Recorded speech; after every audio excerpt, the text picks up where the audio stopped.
Ketemu lagi di Sport Mania.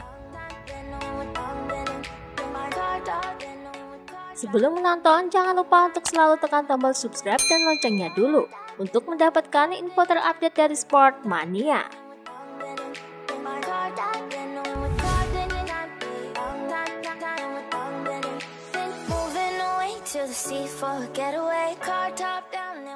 Valentino Rossi mengajak Joan Mir berkunjung ke peternakannya yang berada di Tavullia. Mendengar hal itu, pihak Suzuki pun menyediakan motor trail khusus untuk Joan Mir.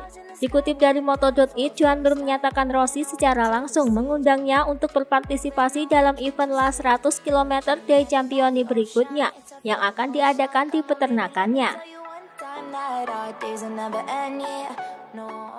Namun tampaknya Joan Mir pun ragu apakah acara itu dapat berlangsung dikarenakan pandemi COVID-19 yang terus meluas.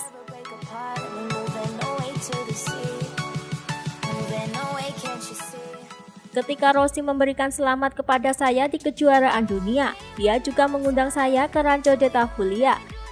Saya pasti ingin pergi ke peternakan dan saya ingin melakukannya dengan Suzuki yang disetting untuk acara ini. Suzuki sudah menjanjikan saya sebuah sepeda motor hadiah untuk tantangan di Tavullia itu, ucap Joan Mir.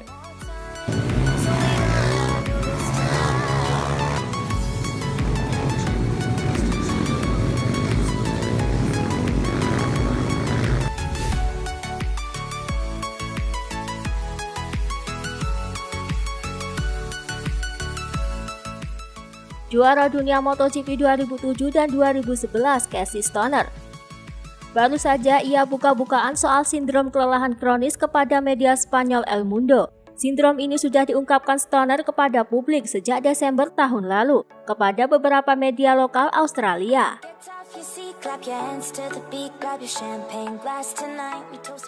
Sudah berbulan-bulan kondisi tubuh saya terus menurun tanpa alasan yang jelas. Saya berlatih dan kembali kelelahan. Saya pikir saya bisa menemukan cara untuk mengobatinya, yakni latihan lebih keras dari siapapun, dan bisa beranjak dari penyakit ini.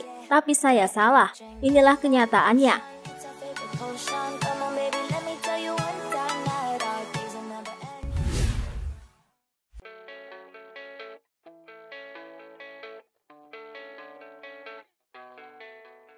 Baru saja Johan Zarco mengunjungi pabrik Ducati yang berada di Borgo Panigale untuk melihat kecantikan motor Ducati V4S miliknya.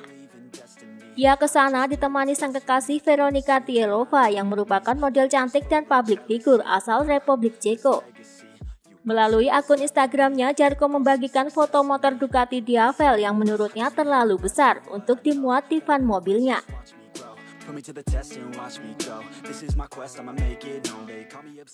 Tampaknya Ducati telah mengizinkan Zarco menggunakan motor Ducati miliknya untuk digunakan di aspal Jerez musim dingin ini.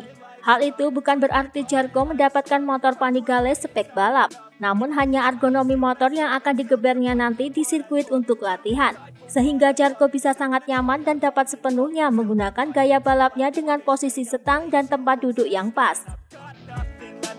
I'm not quite there yet, but those words they'll regret, 'cause I've got something left and I'm not giving in. I will not let them win. I won't stop till the end. No.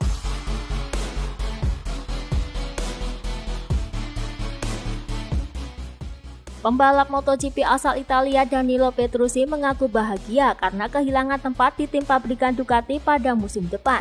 Diketahui bos Ducati Gigi Dall'Igna memecatnya sebelum musim kompetisi pada tahun ini resmi dimulai.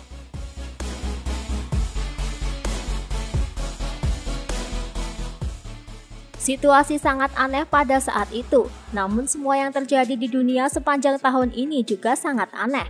Tentu saja, hari ketika Gigi Dall'Igna memanggil saya dan mengatakan bahwa saya tidak akan berada di tim pabrikan Ducati lagi pada musim depan adalah hari yang paling menyedihkan, sebab saya merasa seperti sudah gagal menjalankan misi saya, ucap Petrucci.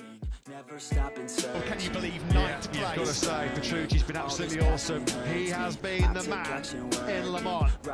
Take it. No, I'm not okay. I just want to be something. I don't want to be nothing. Living all alone. No, I'm not.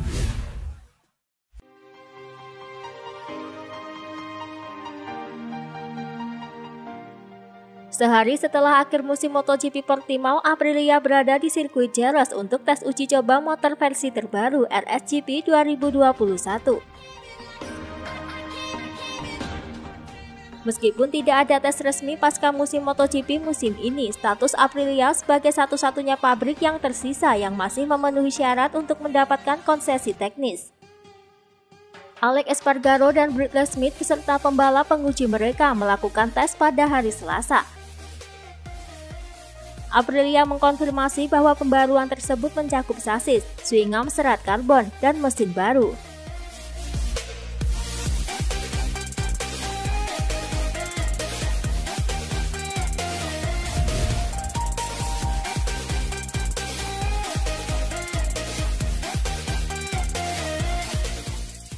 Akhirnya terungkap berapa biaya yang dianggarkan Red Bull untuk mendukung balapan KTM.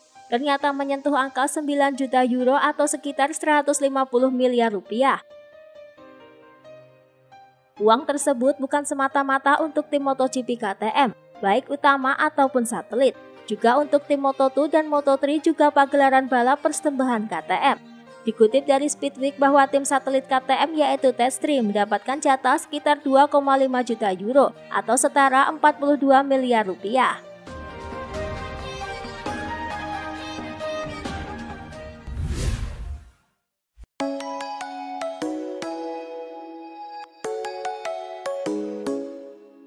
Sebelumnya, Rossi pernah dibully oleh para warganet dikarenakan selalu mengeluhkan masalah Yamaha M1 dan masalah ban belakang yang membuat performanya menurun. Usai Rossi, kini Quartararo dan Vinales dirundung bulian dari para warganet yang telah mengeluhkan mesin Yamaha M1. Fabio mengatakan, kami menderita kekurangan daya cengkram pada ban belakang. Sementara Vinales juga mengatakan masalah terbesar kami adalah cengkraman pada roda belakang. Meskipun Rossi mengungkapkan hal yang sama selama bertahun-tahun dan berulang-ulang, tetapi ia malah mendapatkan bulian. Rossi pun heran mengapa Yamaha masih memiliki masalah yang sama selama bertahun-tahun. Kini masalah yang dialami Rossi tengah dialami oleh kedua pembalap Yamaha, Quartararo dan Vinales. Akibat bulian itu, para pengamat MotoGP pun ikut meragukan kemampuan Rossi untuk bersaing di MotoGP.